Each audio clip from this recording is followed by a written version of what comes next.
Olá, pessoal. Sou a professora Diane e hoje nós iremos tratar sobre a diversidade vegetal. Iremos entender a origem, a classificação das espécies de plantas e também entender a evolução das plantas de forma geral.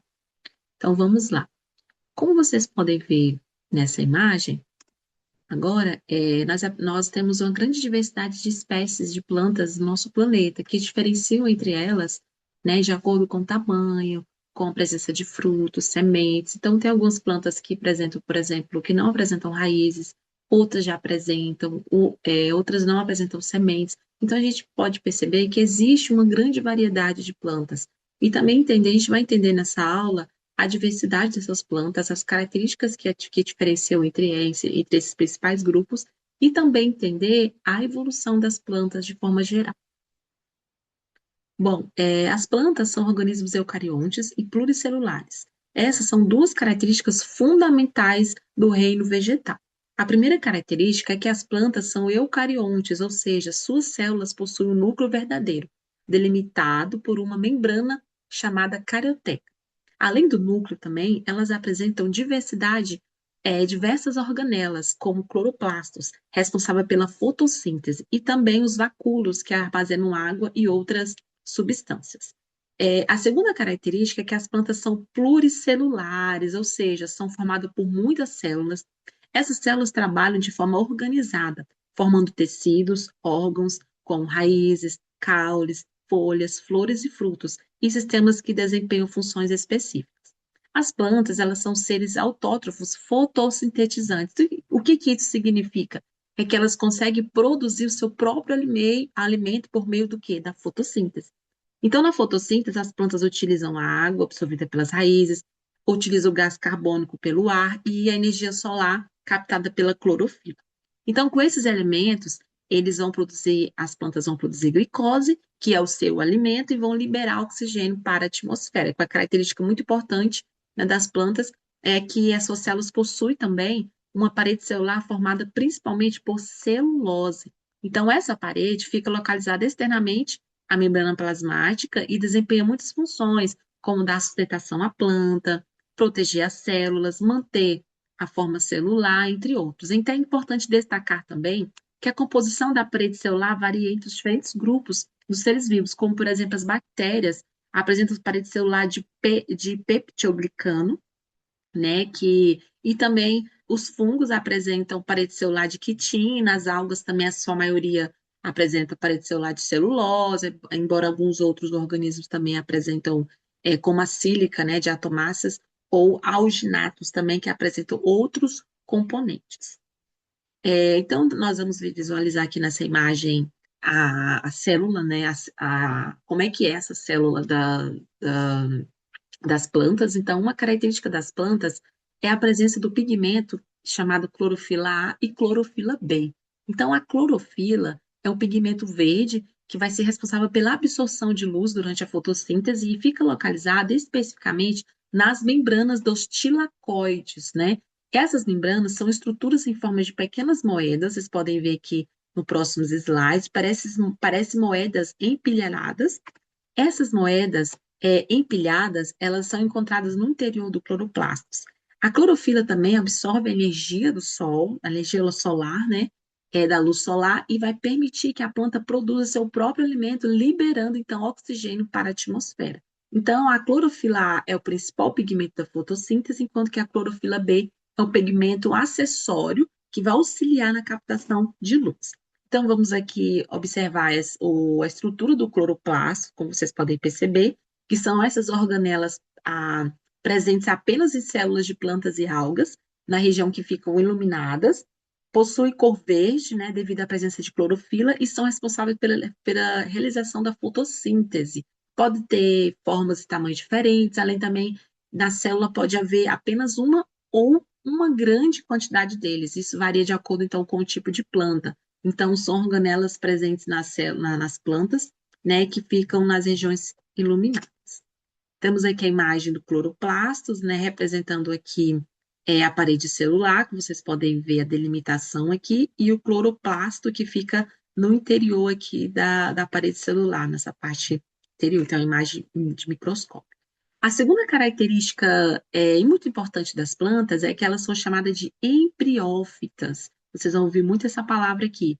Por que esse nome? Porque após a fecundação, chamam, né, um embrião multicelular protegido pelos tecidos da planta mãe. Então, embriófitas é quando o embrião ele vai ser protegido. Então, essa proteção vai aumentar a chance de sobrevivência do novo indivíduo e foi uma adaptação importante para a vida no ambiente terrestre.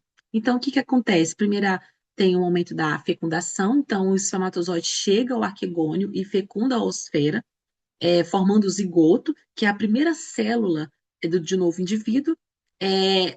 Depois disso, tem a retenção do zigoto. Então, diferente do que ocorre em muitos outros organismos, o zigoto ele não é liberado imediatamente. Ele vai ficar dentro, vai permanecer dentro do arquegônio, onde vai ficar protegido. E depois tem a fase de desenvolvimento embrionário. Então, o zigoto ele começa a se dividir por mitose, originando o embrião multicelular, e essas primeiras divisões aqui acontecem ainda dentro do arquegônio. E o embrião vai ser protegido, vocês podem ver aqui. Durante todo esse período inicial, o embrião recebe, então, essa proteção, e em muitos grupos de plantas também, nutrientes de planta mãe, ela vai ser ali nutrida. Então, isso aumenta muito a chance de sobrevivência desse novo organismo. Nessa imagem aqui, nós podemos observar que uma das principais adaptações das plantas para a vida terrestre é essa proteção do gametângios, que são as estruturas responsáveis, então, pela produção dos gametas. Então, à esquerda, a gente pode ver que está o anterídeo, que é um gametângio masculino, e em seu interior que são produzidos os gametas masculinos, que são chamados de células espermáticas ou anterozoides. Percebe, então, que ele é envolvido por uma camada de células estéreis, cuja função principal é, então, proteger, né, ali, de alguma forma, essas células reprodutivas contra, por exemplo, dessecamento, dessecação, danos ambientais e assim por diante. À direita, nós temos aqui o arquegônio, que é um gametângio feminino. Ele também possui uma camada protetora de células estéreis, e em seu interior a gente encontra aqui, então, a osfera, que é um gameta feminino. Essa camada protetora ela é muito importante porque foi uma adaptação que permitiu às plantas sobreviverem e se reproduzirem no ambiente terrestre, onde há maior risco, né, de perda de água. Nós vamos perceber aqui a evolução das algas verdes até as plantas terrestres. Então, há forte indício de que as plantas terrestres tenham surgido de um grupo ancestral de algas verdes. Então, as características compartilhadas entre as algas verdes e as plantas é que as duas apresentam parede celular, né, que é composta principalmente por celulose, que é uma estrutura rígida que dá sustentação e proteção, né, à célula. Temos a presença de clorofila A e B nos cloroplastos, né, que é o pigmento que realiza a fotossíntese, e também a reserva, né, energética aqui desses organismos é o amido, né, que é um carboidrato ali armazenado como a principal fonte de energia. Então, vocês podem observar que são características que são compartilhadas entre as algas verdes e a, as plantas terrestres. Na passagem, então, evolutiva das algas verdes para as plantas terrestres, surgiram, então, algumas características que mantiveram também por seleção natural, elas permaneceram, pois que revelaram muito adaptativas, né, para a sobrevivência no ambiente terrestre, possibilitando, então, a expansão ali das plantas. Então, uma delas é a cutícula, a presença de cutícula, que é essa camada impermeável que vai recobrir as partes aéreas da planta, vai reduzir a perda de água por evaporação, vai proteger contra danos físicos, né? E a principal função da cutícula é evitar, então, dessecação e favorece também a sobrevivência fora da água. Uma outra característica é a presença de estômatos. Então, o estômato, que são esses pequenos poros aqui presentes na epiderme das folhas, e também de caule de algumas espécies jovens, vai permitir, então, as trocas gasosas, né? Então, ou seja, a entrada de CO2 aqui para realizar a fotossíntese e também a saída de oxigênio, né, e vapor de água. E a principal função do estômago é possibilitar, então, essas trocas gasosas e vai regular, então, a perda de água, não vai permitir ali que as plantas não percam, então, tanta água, né, em relação, por exemplo, a algum estresse, enfim, ali que ela está passando. Então, essas inovações, ou seja, cutículas, estômatos, foram essenciais para a conquista do ambiente terrestre, permitindo, então, o controle da perda de água e das trocas gasosas de forma eficiente. Aqui só demonstrando para vocês aqui o estômatos, né, que são essas pequenas estruturas microscópicas que está presente na epiderme da planta, né, e das folhas, principalmente, são compostos que a gente chama de células guarda, que vai controlar essas trocas gasosas, ou seja, a absorção de CO2 e a liberação de oxigênio, a perda de vapor de água. Elas vai funcionar como uma espécie de porta da planta, ou seja, ela vai se abrir ou ela vai se fechar, conforme então a necessidade da fotossíntese e também da disponibilidade de água. Mas como que ocorre esse processo, esse mecanismo de abertura e fechamento? Então, quando a planta ela vai realizar a fotossíntese, né, então vai ocorrer ali uma entrada ali de potássio, vai se acumular aqui nas células guarda, vai aumentar essa presença de potássio, e com esse aumento de potássio, vai aumentar a pressão osmótica e vai atrair água por osmose, né? E com essa entrada da água, as células ficam túrgidas, ou seja, elas ficam inchadas e o poro vai se abrir. Já o mecanismo de fechamento é, por exemplo, quando há ausência de luz, por exemplo. Então, a planta não está recebendo luz, ou então em condições de estresse hídrico, ou seja, falta de água. Então, o potássio ele vai sair da célula guarda, ele vai ser eliminado, e a água que vai acompanhar, né, a água acompanha para fora. Então, a saída de potássio também vai ser acompanhada pela saída de água para fora, fazendo então que a célula murcha, ou seja, fica murcha, e vai fechar os poros, o que vai evitar então uma desidratação da planta. Então, é um mecanismo ali muito importante para que a planta não tenha essa perda de água muito grande.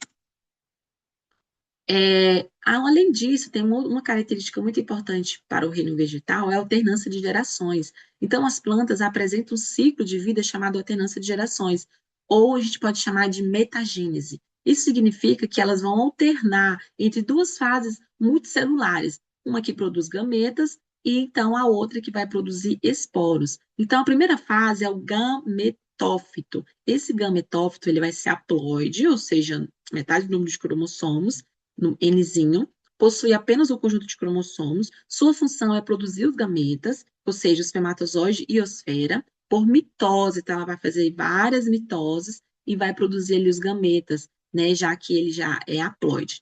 Quando ocorre, então, a fecundação, os gametas vão se unir e vai formar o zigoto, né, vai ter a fertilização, vai formar o zigoto, que vai dar origem ao esporófito. Já lá no esporófito é a fase diploide, 2N, e sua principal função vai ser produzir esporos por meio, então, da meiose.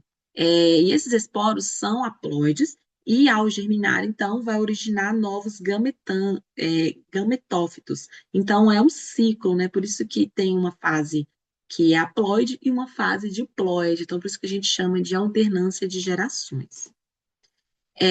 Então, essa alternância de gerações, qual que é a principal diferença, a gente puder aqui nomear? O gametófito, por exemplo, vai ser Nzinho, vai produzir gametas por mitose, não é por meiose, é mitose. Já o esporófito, que é 2N, que é diploide, vai produzir esporos por meiose. Um vai ser por mitose, que é o gametófito, e outro por meiose, por meio que vai ser por esporófito.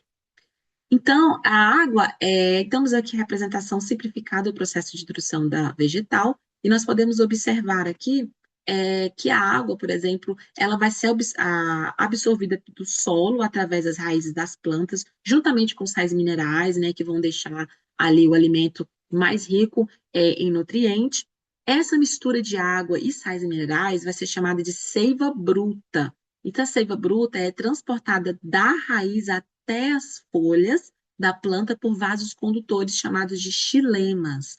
E quando essa seiva bruta chega nas folhas, ela vai ser misturada com gás carbônico. Então, esse gás está presente no ar, né? Que nós respiramos, o oxigênio, e as plantas obtêm da mesma forma que nós, né? Através da respiração. Também a planta faz respiração, então muita gente acha que a planta só faz fotossíntese. Não, ela também respira como a gente, então ela capta o oxigênio também. E como as plantas elas respiram, se elas não têm raiz? Através, por exemplo, de uma estrutura presente nas folhas chamada de estômato.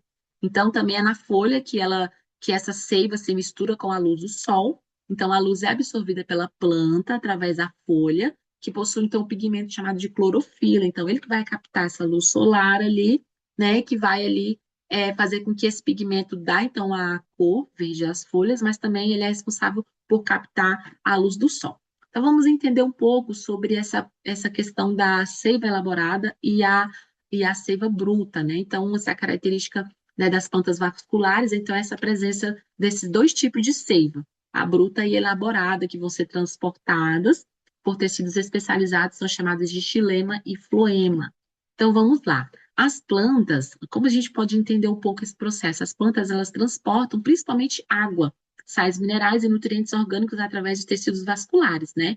A gente já viu que é o xilema e o floema. Então, a seiva bruta, ela vai ser formada aqui por água e sais minerais, que vai ser absorvido pelas raízes das plantas.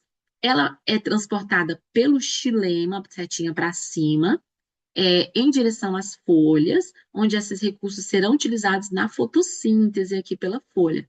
Já a seiva elaborada, aqui, ela é rica em açúcares e outras substâncias orgânicas que são produzidas durante a fotossíntese aqui realizada pelas folhas. Então, ela é transportada pelo floema para todas as partes das plantas aqui em azul, como vocês podem observar, levando então nutrientes para o crescimento, armazenamento, também manutenção dos tecidos.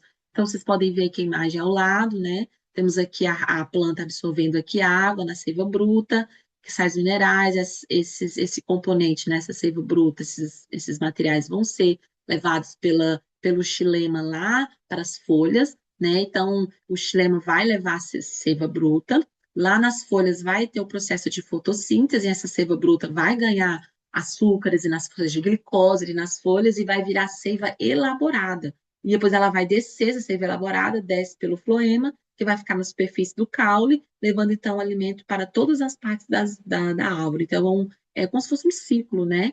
Que é onde a planta absorve nutrientes e depois faz fotossíntese e nesses nutrientes, essa glicose que ela obteve, esse composto, esse substrato que ela obteve pelo fotossíntese, ela vai ser incorporada novamente, né, para fazer, né, a sua manutenção dos tecidos. Então, novamente aqui só demonstrando, né, o xilema é origem aqui na raiz, absorção de água e sais minerais, que é a seiva bruta e vai para as folhas, a seiva elaborada vai ser produtos orgânicos resultantes da fotossíntese, que vai levar então pelo floema, que vão ser esses tubos formados por células vivas, e vai ir lá para as raízes, para toda a parte da planta, né? Que vão levar açúcares, produtos orgânicos, glicose ali, para todos os órgãos, vai levar para a raiz, para o tubérculos, para os frutos, para as sementes. Então, é um processo muito importante que a planta ali faz constantemente, né? Então, aqui só para diferenciar para vocês aqui a diferença dos dois, né? Para não ter nenhuma dúvida, né? Com a diferença do xilema e com a diferença do floema. Então, é bem tranquilo da gente fazer essa diferenciação. Além disso, algumas plantas, elas apresentam, principalmente as árvores, arbustos, elas apresentam crescimento em espessura, ou seja, né, em espessura de lado, então, chamado de crescimento secundário, não crescimento em altura, mas em espessura. Esse crescimento vai ser possível graças a dois tecidos muito importantes, que a gente chama de câmbio, né, e o felogênio, né, que vai produzir o suber.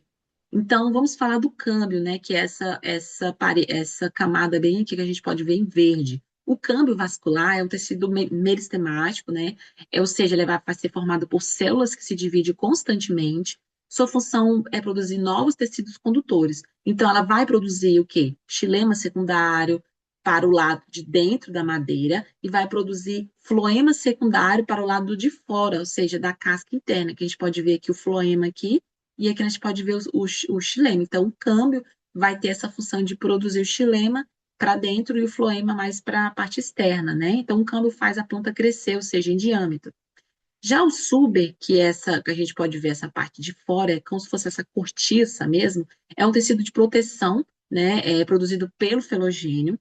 Suas células são mortas, né, e impregnadas com substância chamada suberina, que vai tornar, então, ela impermeável. Então, é aquela camada mais externa da planta, do tronco da planta ali, que você vê que é mais rígida, né, mais impermeável. Então, a principal função do suber, por exemplo, aqui, é proteger contra a perda de água, proteger contra fungos, bactérias, insetos, contra impactos mecânicos, entre outros. Então, ela faz essa proteção aqui né, da planta, né, do tronco da planta. E aqui mostrando só os vasos condutores aqui, floema e xilema. Bom, nessa imagem aqui, nós podemos observar como as plantas evoluíram ao longo de milhões de anos. Então, as evidências científicas, elas indicam que as plantas terrestres surgiram há cerca de 500 milhões de anos, a partir de um grupo de algas verdes, como eu já comentei anteriormente, chamada de clorófitas. Elas viviam no ambiente aquático, né? E ao longo do tempo, algumas espécies passaram a ocupar o ambiente terrestre. Então, para sobreviver fora da água, as plantas precisaram então desenvolver algumas adaptações morfológicas, né? Ou seja, estruturas que pudessem aumentar então a sobrevivência fora da água. Então, as algas verdes são consideradas os ancestrais das plantas. Elas vivem principalmente na água e não possuem raiz, caule, folhas verdadeiras e nem vasos condutores. E aí deu-se origem, então, às briófitas, né, que são as primeiras plantas terrestres que foram formadas, como os musgos, que a gente pode citar como exemplo. Então, embora não já vivessem em terra, né, ainda não possuem, então, vasos condutores, são plantas que não possuem vasos, nem raízes, nem caules, nem folhas verdadeiras. Então, por isso elas são pequenas, depende muito do ambiente úmido, né, depende muito da água para sua sobrevivência. O outro grupo, nós temos as plantas pteridófitas. Já esse grupo foi um grande passo evolutivo, né, que surgiu então os vasos condutores, o xilema e o floema. Esses vasos permitiram então transportar água, sais minerais, nutrientes para toda a planta, né? Então isso puder então crescer mais, envolver mais as raízes, os caules, né, folhas verdadeiras. E essa é um exemplo, as samambaias, por exemplo, são exemplos aqui desse grupo. O outro grupo que foi formado posteriormente foram os gimnospermas. Então, surgiram as gimnospermas, que vão apresentar, então, uma característica, uma novidade, ou seja, característica que entre as outras que não possuem, né, pteridófitas, briófitas, nem algas, que é a presença da semente. Então, a semente vai proteger o embrião, vai armazenar nutrientes, aumentar a chance de sobrevivência da planta, e vai ser um exemplo das gimnospermas, nós podemos citar o pinheiro. O outro grupo, por fim, surgiram as angiospermas, que são um grupo mais diverso atualmente. Então, além das sementes, elas desenvolveram flores, frutos. Então, as flores facilitaram a reprodução e os frutos também protegem as sementes e ajudam, então, na sua dispersão. Então, hoje, cerca de 90% das espécies de plantas pertencem a esse grupo aqui das angiospermas, que é um grupo aqui muito mais evoluído, e então, com muitas características adaptativas. Bom, aqui só mostrando para vocês aqui, né, o cladograma, mostrando aqui a presença das briófitas, alguns exemplos das briófitas hepáticas, musgos anteróceros, e nós temos aqui algumas plantas fósseis que se chamam protaqueófitas, e plantas vasculares, que vai ser pteridófitas, né, gimnospermas e angiospermas.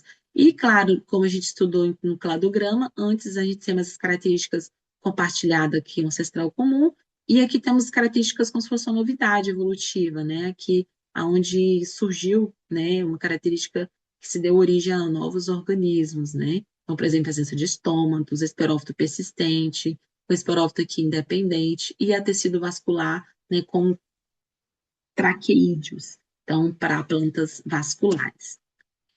As plantas, então, elas podem ser classificadas de forma tradicional em dois grupos, que são as criptógamas e as fanerógamas. A gente vai falar agora sobre as criptógamas. Então, essa palavra criptógamas vem do grego, então, cripto, que significa escondido, né? E gama vai significar reprodução. Então, vai ser uma reprodução, vamos dizer, escondida, ou seja, são plantas que vai ter os órgãos reprodutores não são facilmente visíveis, né? E que não produzem sementes, flores e nem frutos. Nós podemos citar exemplos as algas, as briófitas e as pteridófitas. Então, as briófitas nós temos exemplo como as algas vermelhas e verdes, ou aliás, as algas, né? As algas vermelhas e verdes, as briófitas, os musgos e hepáticas, e as pteridófitas temos as samambaias e as avencas.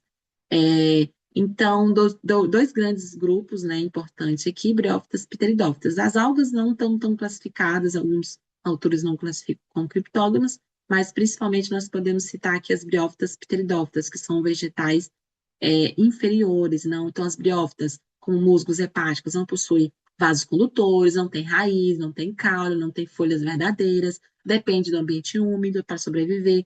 As samambaias possuem vasos condutores já, que é o xilema e floema, tem raiz, tem caule, tem folhas verdadeiras, e também se reproduzem por esporos. Então, resumo, as criptógamas, elas não possuem sementes, reproduzem por esporos, se a gente puder, né, colocar uma característica principal desse grupo. Já o outro grupo, nós temos as fanerógamas. As fanerógamas, que a gente pode ler aqui, com sementes. Então, significa, fanerógama significa órgãos reprodutores aparentes. Então, essas plantas produzem sementes e seus órgãos reprodutivos são mais desenvolvidos e são visíveis, né? Então, os dois grupos, nós temos as gimnospermas, nós temos, que é sem fruto, e as angiospermas. Então, as gimnospermas não têm semente, né, mas não formam frutos, né? Aliás, elas produzem sementes, desculpa, elas produzem sementes, porém elas não formam os frutos. As sementes ficam expostas, a gente chama de sementes nuas, e exemplo nós temos o pinheiro do Paraná. Já as angiospermas, elas produzem flores, frutos e sementes, elas produzem tudo, né? Então, todos os componentes de uma planta. Então, as sementes ficam protegidas dentro do fruto, são o grupo mais abundante das plantas. Os exemplos nós temos a mangueira, feijão, roseira, entre outros. Então, a gente pode resumir que esse grupo aqui, fanerógamas, possui sementes, né? Então, temos alguns termos aqui que a gente estuda muito na biologia, quando se fala em planta, que se chama, que é os termos, né, espermatófitas ou traqueófitas. Espermatófitas são sementes, plantas possuem sementes. São as plantas com sementes, gimnosperma e angiosperma. Nós chamamos de espermatófitas. Também é um sinônimo, né? Já traqueófitas, que possuem vasos, né? Vasos condutores. Então, são as plantas que possuem vasos como vasculares, são as pteridófitas, as gimnospermas e as angiospermas. Então, são termos que se utilizam muito na biologia. Aqui demonstrando novamente um cladograma, né, desde as algas verdes até as angiospermas, e essa nomenclatura, né, que são as embriófitas, as traqueófitas, são as plantas vasculares, e as espermatófitas, que são as plantas que produzem sementes. Então, são termos que a gente pode diferenciar esses organismos. Aqui, novamente, mostrando birófitas, pteridófitas, gimnospermas, angiospermas, aqui características marcantes, né, que deram origem a esses novos organismos, como vasos condutores, a partir das pteridófitas, sementes a partir das gimnospermas e flores e frutos nas angiospermas. E aqui, esse quadro aqui, para diferenciar, né, a diferença entre criptógamas e fanerógamas. Então, as criptógamas não possuem sementes, não produzem flores e frutos, reproduzem por esporos, temos briófitas e pteridófitas. Já as fanerógamas, nós temos sementes, produzem sementes e também flores e frutos, como as angiospermas, produzir por semente, gimnosperma e angiospermas é um exemplo das fanerógamas. Então, quais são os principais representantes do reino plântico ou então do reino vegetal? Só demonstrando aqui para vocês os componentes principais de uma planta, que vai desde flor, fruto, folha, caule, raiz. Nós vamos ver mais adiante que nem todas as plantas vai ter todas essas características, né? Não vai ser chamada de raiz, vai ter outro nome, então vamos ver mais adiante. Então, temos as principais, que são as briófitas, as pteridófitas, as gimnospermas e as angiospermas. Nós temos aqui os músculos, uma pteridófita aqui, uma gimnosperma e angiosperma tem fruto. Vamos ver as briófitas. Então, as briófitas vai ser um grupo de organismo ali que vai ter um embrião multicelular, vai ser um organismo ali é, muito mais simples, né, do que os outros. O exemplo, nós temos os musgos e hepáticas. Então, as algas, elas são aquáticas e sem tecidos, vive principalmente em ambientes aquáticos, né, por exemplo, água doce ou salgada, não possui tecidos verdadeiros, nem raiz, nem caule, nem folhas, possui um corpo simples, formado por uma ou então poucas células, e aí nós temos a característica, né, principal dela aqui, da estrutura, né, dela. Nós temos aqui a parte que seria a raiz, chamada de rizóides. Temos essa parte aqui que é o gametófito, né, que é a parte verde, que faz a fotossíntese. Nós temos aqui outra parte que é o esporófito, que é diploide. Então, as briófitas não tem xilema nem floema, no transporte de água e sais minerais, são plantas de pequeno porte, né? Então não possui vasos condutores, a água e nutrientes são transportados de célula a célula por difusão, né? Nós temos aqui os exemplos, musgos, né? Vivem em locais muito sombreados, muito úmido, reproduzem-se por esporo. Nós temos as hepáticas também, outro exemplo também, que vivem muito em locais úmidos, reproduzem por esporos também. Então, é um exemplo aqui, né, das briófitas, né, que tem essa característica marcante, né, que são os isoides, a parte gametófita dela, aí a esporófita. Então, a gente pode, que faz, então, a reprodução, né, temos a cápsula produtora de esporos, temos essa seta aqui, que é esse, né, que traz essa sustentação, o esporófito, né, que é diploide, e o gametófito, que é haploide, né, que é a parte verde e fotossintética. Nós temos alguns exemplos de, é, de briófitas que eu já falei aqui, nós vamos agora falar sobre as pteridófitas. As pteridófitas, exemplo clássico, nós temos as samambaias e as avencas, não tem, elas têm, agora elas já têm xilema e floema, por apresentarem xilema e floema, as pteridófitas e todas as fanerógamas, elas são chamadas de plantas vasculares ou traqueófitas, né? Então, já as briófitas que não têm esse tecido são chamadas de atraqueófitas, ou seja, a é negação, né? Não tem, então, essa questão do xilema e floema, que vai transportar os nutrientes. Então, elas são plantas já de maior porte um pouco do que as briófitas. Só uma comparação aqui entre as plantas vasculares, que são as briófitas, que são as pteridófitas, traqueófitas, e as plantas não vasculares, que são as briófitas, que são atraqueófitas. Então, vocês podem ver aqui nas briófitas a presença de rizoide, a gente chama de caloide e o filoide. Então, são estruturas semelhantes à raiz, caule e folha, né, mas sem xilema e floema. Então, a gente pode citar a raiz como rizoide, o caloide a gente pode falar que é o caule, e o filoide aqui, nós podemos falar que é a folha. Então, cada uma aqui tem um nome diferente, né? Então, as briófitas, né, como eu já falei, produzem proesporos, né, e elas não possuem xilema e floema. Já as pteridófitas possuem xilema e floema, possuem frutos, flores e sementes. Aliás, elas não possuem frutos, flores e sementes, perdão. A reprodução é por esporos produzidos em esporângios, geralmente na face do interior das folhas. Nós temos as samambaias, avencas, né, entre outros. Então, são bem diferentes umas delas, uma das outras, né? E outra característica também é a presença de soros, né? A gente pode virar a folhinha e a gente vai ver o conjunto de esporângios. Então, nós vamos ter uma aula somente falando de pteridófitas, uma aula somente falando de briófitas, a gente vai entender mais profundamente as diferenças entre esses grupos. E agora nós vamos falar sobre as fanerógamas, que são as gimnospermas e angiospermas. As gimnospermas, suas sementes são chamadas nuas, então elas são visíveis, né? Não estão abrigadas no interior de frutos, né? Como nas angiospermas. Então, gímeno vem na palavra nu e esperma semente, então é semente nua. Um exemplo que a gente tem clássico é o pinheiro do Paraná, né? Que é uma ave nativa do sul do Brasil, folhas em forma de escamas, importante para o equilíbrio do ecossistema e para também a produção de madeira e peão. Nós temos aqui a estrutura reprodutiva, que é o estróbilo, que a gente chama de cone masculino, e o estróbilo cone feminino.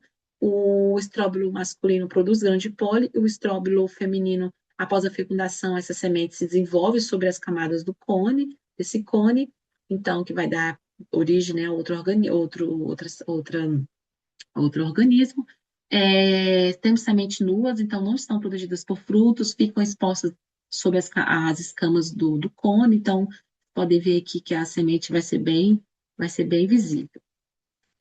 Características principais das gimnospermas: possui vasos condutores, xilema e floema, sementes nuas, não protegidas por frutos, polinização ocorre pelo vento, geralmente há que se chama anemofilia. Em geral, são aves de grande porte, crescimento lento, importante economicamente, então, para a produção de madeira, papel, resina, né? Outro grupo, nós temos as angiospermas, que a gente, né, mais tem mais conhecimento. Então, são plantas que possuem semente, frutos, né?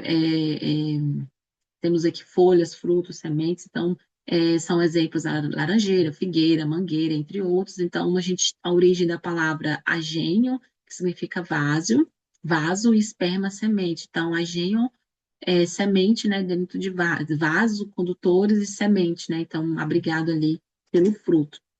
Característica principal, possui flores, sementes protegidas no interior do fruto, possui raiz, caule e folhas, possui vasos condutores, tecidos condutores, xilema e floema, e reprodução sexuada, né? Então, as outras eram assexuadas, enquanto que as angiospermas são sexuadas e também com dupla fecundação. Então, é isso. Muito obrigada pela atenção e até a próxima.